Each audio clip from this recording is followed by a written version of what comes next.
Good morning and welcome dear students. Third year की इस class में आज हम जो अंग्रेज़ों के आगमन के समय स्थिति थी उसमें एक छोटा सा पॉइंट और शेष बचा है सांस्कृतिक दशा का, क्योंकि हम लोगों ने राजनीतिक दशा, सामाजिक दशा और आर्थिक स्थिति उसको हमने कंप्लीट कर लिया था। अब हम बात करते हैं सांस्कृतिक दशा की। तो आप सभी जानते हैं भारत विविधताओं वाला देश रहा है और भारत में अनेक बाह्य आक्रांत आए, बाहरी जातियां आईं और फिर उन्होंने यहाँ अपना आधिपत्य स्थापित करा। तो हमारा सांस्कृतिक परिदृश्य जो है उसमें भी हमें विभिन्न रंग दिखाई देते हैं।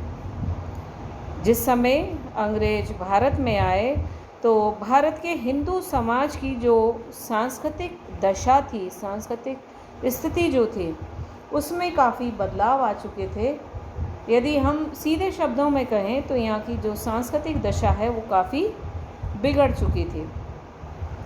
कारण दीर्घ काल तक यहाँ विदेशी सत्ता स्थापित रही और इसीलिए जो प्रगतिशील संस्कृतियों से संपर्क रहा करते थे भारत के, वो संपर्क समाप्त हो गए।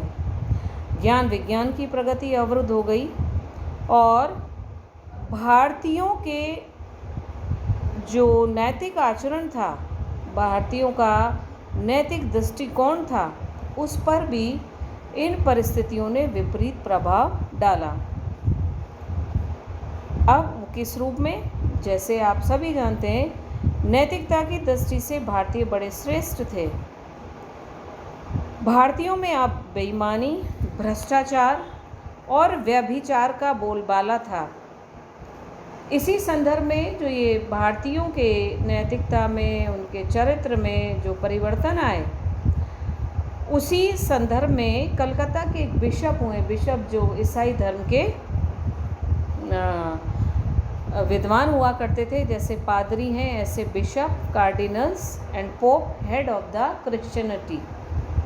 ओके, तो कलकत्ता के एक बिशप थे जो वहाँ चर्च में रहा करते थे। उन्होंने लिखा था कि हिंदू बुद्धिमान, सज्जन और सौम्य हैं, परंतु वे डरपोक हैं। मतलब टोटल जो हिंदू कम्युनिटी है उनके ऊपर उन्होंने इस तरह का अपना स्टेटमेंट दिया था।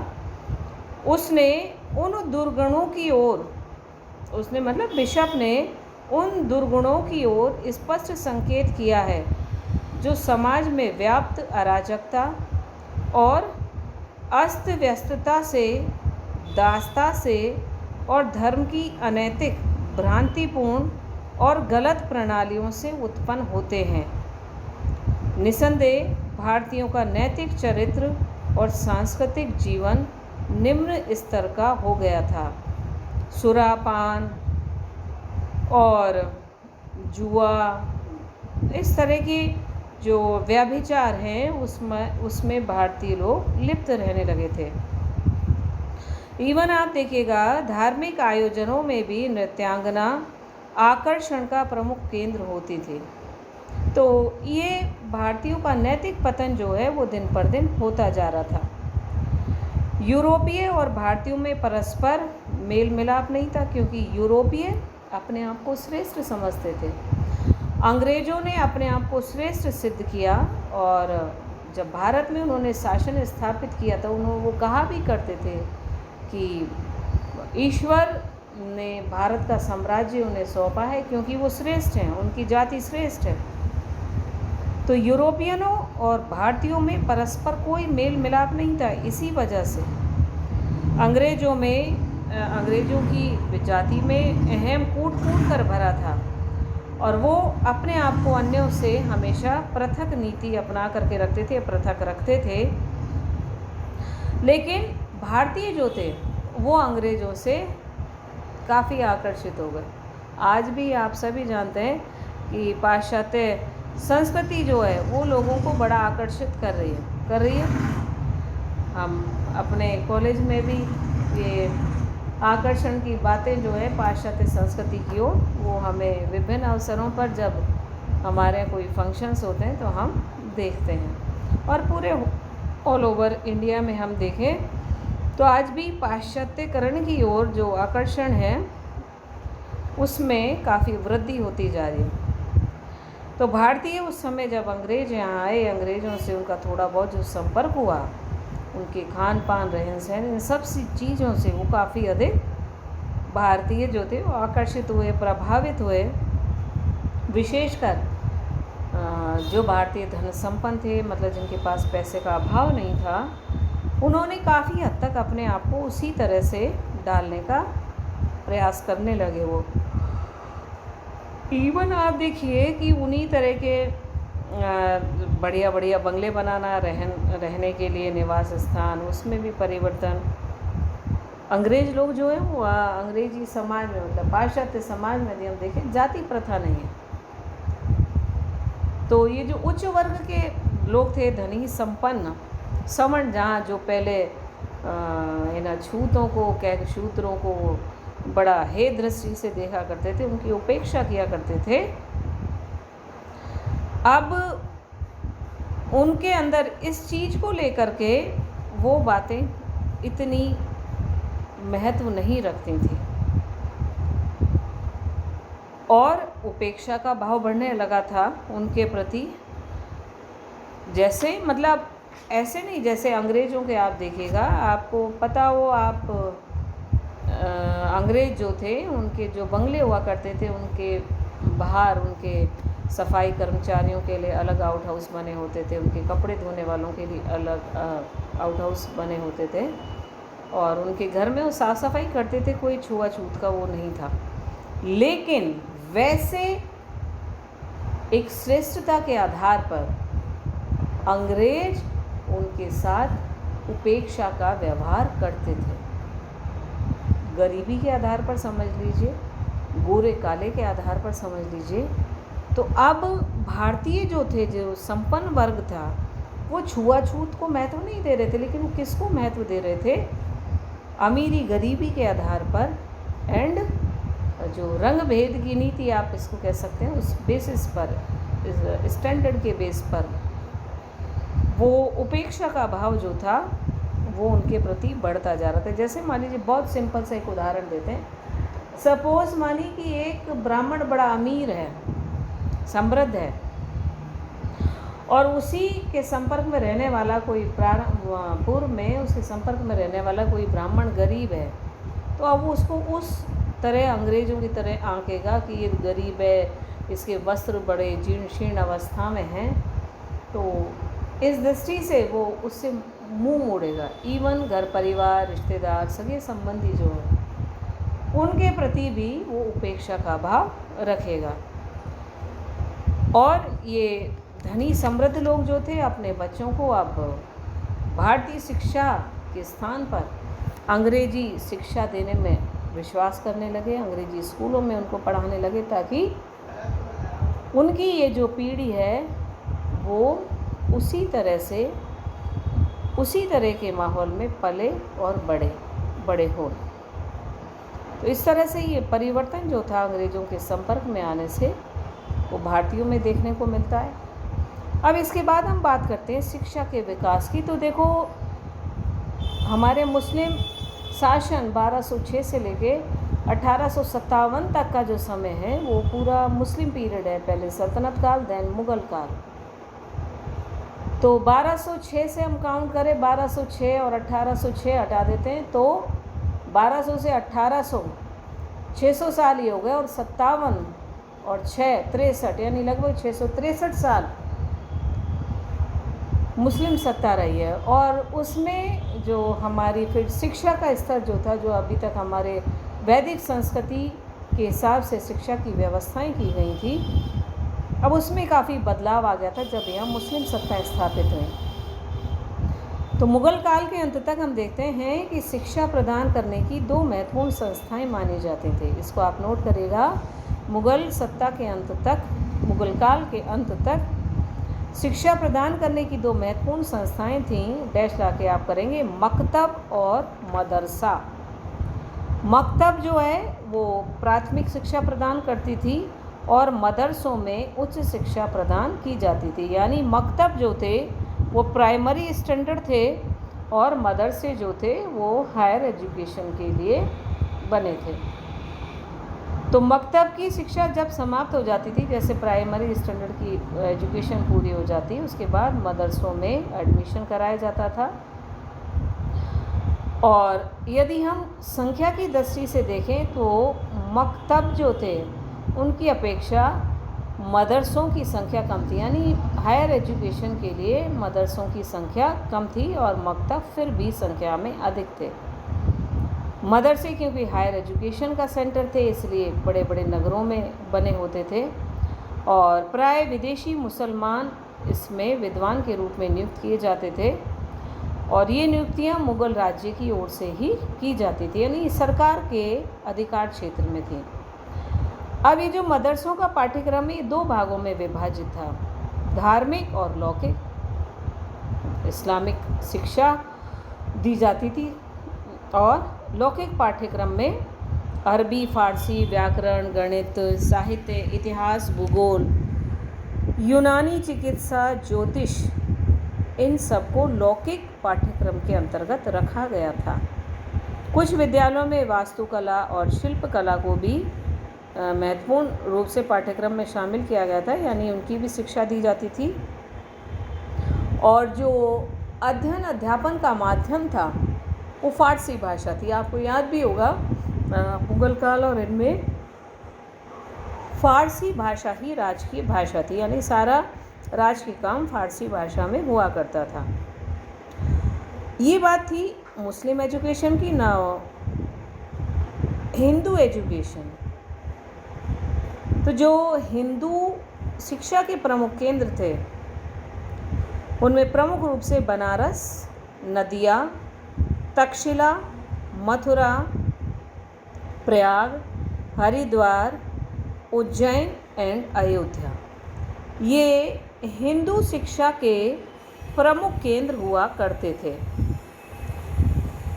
अब इसके बाद स्वाभाविक है कि ये जो हिंदू शिक्षा के केंद्र थे, इसमें हिंदू धर्म और संस्कृति से संबंधित शिक्षा, थोड़ी धार्मिक, और इसके अलावा वही गणित, ज्योतिष, भूगोल, इतिहास, इन सब को पाठ्यक्रम में सम्मिलित किया गया था। जो इस समय जब अंग्रेज भारत में आए, हिंदू शिक्षा के प्रमुख केंद्र के रूप में जाना जाता था, वो प्रमुख केंद्र था बनारस। याद रखिएगा, हिंदू शिक्षा का प्रमुख केंद्र वैन अंग्रेज़ों की भारत में जब प्रवेश हुआ अंग्रेज़ों का, उस समय बनारस हिंदू शिक्षा का प्रमुख केंद्र था। बाद में बनारस विश्वविद्यालय भी बना, काशी विश्वविद्यालय, आप सभी जानते हैं, उच्च शिक्षा के स्तर के ये विश्वविद्यालय बनाए गए थे, जहाँ पर मतलब धर्म के साथ साथ, यानी वेद, पुराण, दर्शन के साथ साथ भूगोल, गणित आदि की शिक्षा भी दी जाती थी। तो ये था हिंदू और मुस्लिम एजुकेशन की जो उस समय फैसिलिटीज़ प्रचलन में थी, एक जो सिस्टम था एजुकेशन का। फिर इसके बाद आप देखिए कुछ अंग्रेज़ विद्वान थे जिन्होंने जब वो भारत में रहने लगे तो उन्होंने यहाँ की भाषाओं का ज्ञान भी प्राप्त किया, यहाँ की संस्कृति को भी उन्होंने से अच्छे समझने का प्रयास किया, धर्म, दर्शन आदि पर उन्होंने अध्ययन किया। और उन्हीं में एक हैं फ्रांसिस फ्लेडविन, जो अंग्रेजी और फ़ारसी भाषा के अच्छे ज्ञाता माने जाते थे।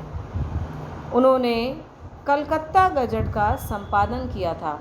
इसको आप थोड़ा सा याद रखेंगे, छोटे क्वेश्चन के लिए भी और जीके के क्वेश्चन के लिए भी। कलकत्ता गजट जो भारत से इसका समाचार पत्र निकलता था, इसका संपादन किया था इन्होंने फ्रांसिस फ्लेडविन, और इनके द्वारा मेडिकल डिक्शनरी का भी प्रकाशन कराया गया था। तारीख़े बंगला का अंग्रेजी भाषा में अनुवाद किया गया था। तो इस तरह से कई अंग्रेज भी थे जिन्होंने भारतीय ज्ञान, विज्ञान, भारतीय संस्कृति, भारतीय धर्म, दर्शन आदि का बड़ी गहनता से अध्ययन किया, यहाँ की भाषाओं का उन्होंने अध्ययन किया और फिर अपने उस संचित ज्ञान को उन्होंने सबके समक्ष ला करके रखा। आप आगे इसमें पढ़ेंगे भी, बंगाल आंदोलन हुआ था, हेनरी विवियन डेरिजियो जैसे विद्वान, अंग्रेज विद्वान थे जिन्होंने भारतीयों को काफ़ी जागरूक और प्रोत्साहित किया था। तो ये बात की बात है। तो इस तरह से जो सहयोग की भावना है वो कुछ अंग्रेज विद्वानों की तरफ से भी थी, जो हमारी सांस्कृतिक वर्चस्व को, हमारी सांस्कृतिक श्रेष्ठता को उजागर कर रहे थे सबके सामने। अब इसके बाद हम बात करते हैं एजुकेशन के बाद कला और वास्तुकला। आप जानते हैं भारत कला और साहित्य के क्षेत्र में प्रारंभ से ही काफ़ी प्रसिद्ध रहा है। उसकी जो कला आदि है, आपको याद मैं दिला दूँ, आपने बौद्ध स्थापत्य कला पढ़ा है, बौद्ध साहित्य पढ़ा है, जैन साहित्य पढ़ा है, जैन मंदिरों के बारे में पढ़ा है। राजस्थान में भी आपके जो देलवाड़ा है, वहाँ के जैन मंदिर काफ़ी प्रसिद्ध हैं। तो इस तरह से हमारे यहाँ कला के क्षेत्र में भी काफ़ी प्रारंभ से ही कला और साहित्य के क्षेत्र में भी काफ़ी ध्यान दिया जाता रहा है। हमारे भारतीय शासकों द्वारा विद्वानों और कलाकारों को बराबर संरक्षण और सम्मान दिया जाता रहा है। और सौभाग्य से जो ये मुस्लिम आक्रांता हमारे यहाँ आए, उन्होंने अपनी सत्ता स्थापित करी, कला के प्रति ये भी काफ़ी सजग रहे और इन्होंने भी कला को प्रोत्साहन दिया। भारतीय ये जो वास्तुकला है, इस पर प्रकाश डालते हुए प्रसिद्ध पाश्चात्य इतिहासकार है विंसेंट स्मिथ, जिन्होंने इतिहास से संबंधित बड़े अच्छे अपने अनुभवों को शेयर किया है, उनकी ग्रंथ लिखे हैं और उनकी एक कोटेशन है यहाँ पर, जो आप लिखें तो बेहतर होगा। उन्होंने लिखा है, औरंगजेब आलमगीर 1699 से 1707 ईस्वी का ये विवरण है कि लंबे और सुखहीन शासनकाल में, काफ़ी लॉन्ग ड्यूरेशन तक शासनकाल रहा था, आप जानते ही हैं। शासनकाल में कला,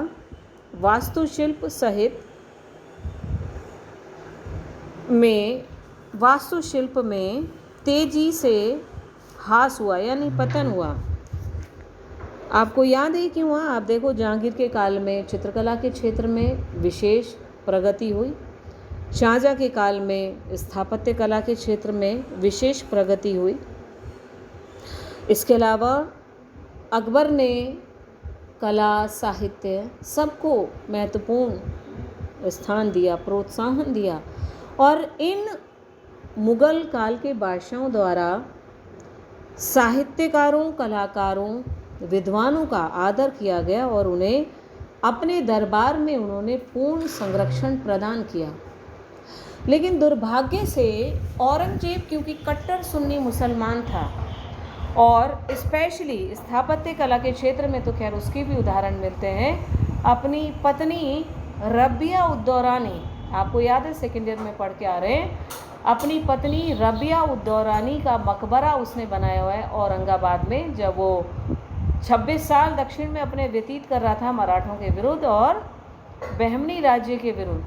तो यदि उस को हम देखें, उसे दक्षिण का ताजमहल कहा जाता है, रबिया उद्दौरानी के मकबरे को बीबी का मकबरा के नाम से भी जाना जाता है इसको। तो ये पूरा टाइम जो था स्थापत्य कला के क्षेत्र में मुग़लों द्वारा विशेष रुचि ली गई, लेकिन साम्राज्य विस्तार के लिए औरंगजेब जो था वो प्रयासरत था और ख़ास तौर पर 26 साल उसने दक्षिण में व्यतीत किए थे, तो निश्चित रूप से कला का ह्रास भी हुआ था। और चित्रकला को, चित्रकारी को इस्लाम के विरुद्ध मानता था, इसलिए उसने कोई विशेष प्रोत्साहन चित्रकला को नहीं दिया था। तो ये परिवर्तन औरंगजेब के काल से कुछ प्रारंभ हुए थे, जब हमारा जो सांस्कृतिक इतिहास है, हमारा कला और वास्तुकला, उसका ह्रास होने लगा था, पतन की ओर अग्रसर हो रहा था। जो कला और साहित्य का युग अकबर, जहांगीर, शाहजहाँ आदि के समय में देखने को मिलता है, वही अब पतन की ओर जा रहा था। स्पेशली चित्रकला का जो समय है वो पूरा पतनोन्मुख हो चुका था, चित्रकला की स्थिति। तो इस तरह से स्वाभाविक है कि मुग़ल काल में किंतु हिंदू कला का भी विकास हुआ था। आपको याद है, क्योंकि जो कलाकार थे वो सारे मुस्लिम नहीं थे, हिंदू कलाकार भी थे। और बाबर ने जहाँ हिंदू और मुसलमानों को साथ मिलकर के एक नया उदाहरण प्रस्तुत करा था, उनसे वैवाहिक संबंध स्थापित करके हिंदू शासकों से और मित्रता स्थापित करके मुग़ल और हिंदू संस्कृति में एक अच्छा समन्वय स्थापित करने का प्रयास किया था। तो जैसे जैसे वो मिला मुग़ल कला को या मुस्लिम कला को जैसे जैसे तरक्की मिली, उसको पनपने के अवसर प्राप्त हुए, उसी तरह से हिंदू कला का भी पर्याप्त विकास हुआ था।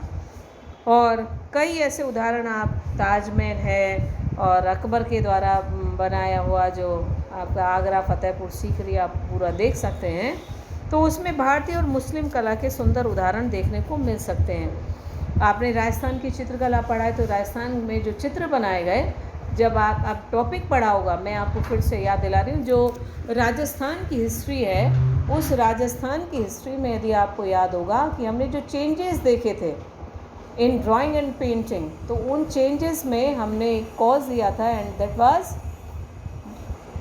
Due to Mughal and Rajput relationship. There were so many changes in drawing and painting, like जो हमारा कंसेप्ट हुआ करता था उसमें चेंजेस आए। जो रिलीजियस टॉपिक थे, उन रिलीजियस टॉपिक के स्थान पर अब जो हम सामान्य जनजीवन होता है उससे संबंधित चित्र बनाए जाने लगे, शबीहें बनाई जाने लगी, शिकार और दरबार के दृश्य बनाए जाने लगे। तो विषय वस्तु जो है वो पूरी तरह से चेंज हो गई थी, और धार्मिक विषय वस्तु या विषयों के स्थान पर अब इस तरह के वो लिए जाने लगे थे, दृश्यों के चित्र बनाए जाने लगे थे। तो इस तरह से ये जो संपर्क था मुग़लों से, हर क्षेत्र में खान पान, रहन सहन, कला, साहित्य, इन सभी में हमें बड़ा परिवर्तन देखने को मिलता है। तो अंग्रेज़ों के आगमन के समय जो कला और हमारा विशेषकर वास्तुकला, चित्रकला, इनका जो क्षेत्र था, जो साहित्य का क्षेत्र था, जो शिक्षा का क्षेत्र था, इन सभी में हमें हिंदू मुस्लिम समन्वय, हिंदू मुस्लिम संस्कृतियों के समन्वय के स्पष्ट झलक हमें दिखाई देती है जब अंग्रेज़ भारत में आए थे। तो इस तरह से एक अच्छी संस्कृति, समन्वयकारी संस्कृति, मिलीजुली संस्कृति प्रचलित थी जब अंग्रेज़ भारत में आए थे। आज ये जो हमारा हेडिंग है ये ऑलमोस्ट कंप्लीट हो चुका है, ऑलमोस्ट क्या कंप्लीट हो ही गया है। नेक्स्ट उसमें हम एक बार दोबारा से, या तो हम इसमें का ही नेक्स्ट टॉपिक लेंगे, अदरवाइज़ हम सेकंड पार्ट में कोई नया टॉपिक स्टार्ट करेंगे। ठीक है। Have a nice day to all of you my dear students.